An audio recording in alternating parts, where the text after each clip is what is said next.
तर आता अमरावतीतून एक मोठी बातमी आपल्याकडे येते। अमरावतीच्या नवसारी मार्गावरील ट्रान्सपोर्ट नगर येथील टायर गोडाऊनला भीषण आग लागलेली आहे। आगीत लाखोंचे टायर जळून खाक झाले।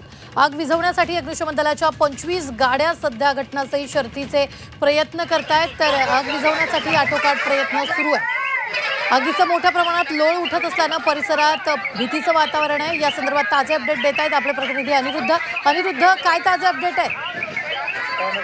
पाहिलं तर अमरावतीच्या ट्रान्सपोर्ट नगर परिसरामध्ये मोठ्या प्रमाणात टायरची जी आहे ती दुकानं आहेत आणि त्याच्यातल्या एका टायरच्या दुकानाला मोठ्या प्रमाणात आग जी आहे ती लागलेली आहे।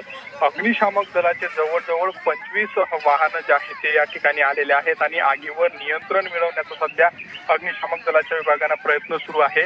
मात्र चहू बाजूने जे आहे ते अग्निशामक दल पाण्याचा मारा या आगीवर करतायत, तरीही आग जी आहे ती आटोक्यात येत नाही आणि त्यामुळे आगीचे लोळ मोठ्या प्रमाणात हे निश्चित धन्यवाद ताजे अपडेट देण्यासाठी। आम्ही वेळोवेळी तुमच्याकडून या संदर्भातले ताजे अपडेट घेत राहणार आहोत।